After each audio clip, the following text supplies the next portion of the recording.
एक बार गिद्धों का एक समूह था। समुद्र के ऊपर लंबी उड़ान भरने के बाद वे एक टापू पर पहुंचे।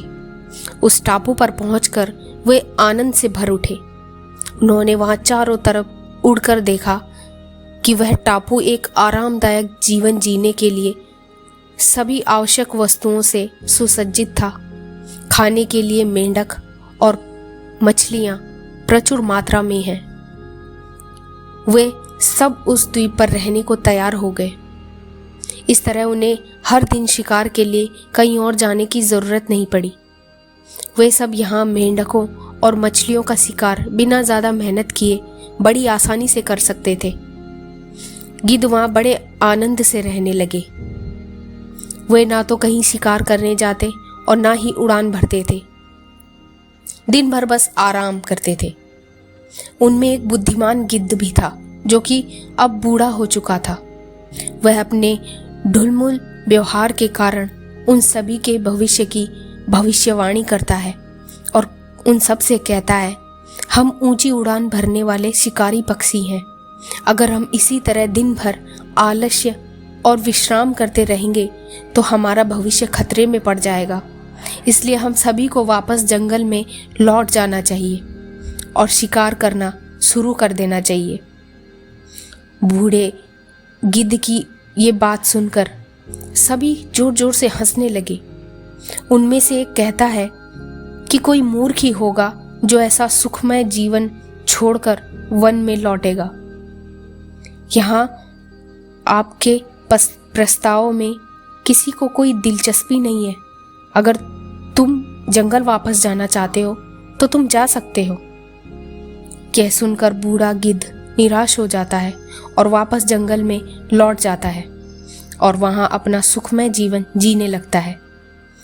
कुछ साल बीत जाने के बाद अब वो बूढ़ा गिद्ध और भी बूढ़ा हो जाता है और मरने से पहले एक बार वह उस टापू पर अपने साथी गिद्धों से मिलना चाहता था।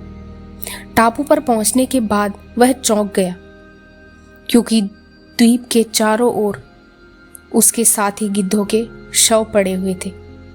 अचानक उसने देखा कि एक घायल गिद्ध दर्द में कराह रहा था।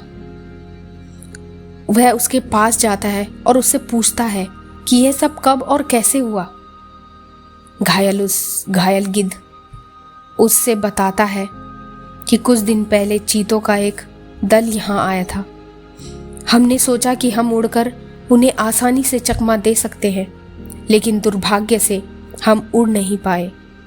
हमने अपने पंजों से उन पर हमला करने की सोची, लेकिन यहाँ भी हम असफल रहे क्योंकि हमारे शरीर में पहले जैसी ताकत नहीं रही। हम उनका मुकाबला नहीं कर सके और उन्होंने एक एक करके हम सभी को मार डाला। आप ठीक कहते थे। जंगल जाने का विचार छोड़कर हमने बहुत बड़ी भूल की। इस तरह गिद्धों का पूरा समूह एक एक करके समाप्त हो गया। वो बूढ़ा गिद्ध यही सोच रहा था कि अगर ये सब मेरी बात मानकर जंगल चलते और वहाँ मेहनत करके अपना जीवन जीते तो आज इनकी ऐसी दुर्दशा नहीं होती। दोस्तों, आप अगर कुछ सीखते हैं और उसमें आप अच्छा होने के बाद किसी कारण से उसका अभ्यास करना बंद कर देते हैं, आप सोचते हैं कि इसे करते रहने का कोई फ़ायदा नहीं है क्योंकि यह सब तो मुझे आता है। यदि आप नियमित रूप से अपने कौशल पर काम नहीं करते हैं तो आप अंततः उन्हें भूल जाते हैं। यह एक सच्चाई है। आप इससे बच नहीं सकते। इसलिए रोज़ाना अपने कौशल पर काम करते रहें, यहाँ तक कि 15 मिनट के लिए भी।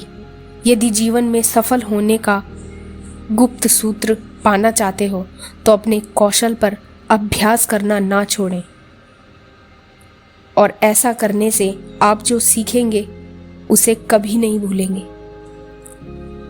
अगर आपको ये कहानी अच्छी लगी तो कमेंट करके ज़रूर बताइए। चैनल पर नए हैं तो सब्सक्राइब करना ना भूलें।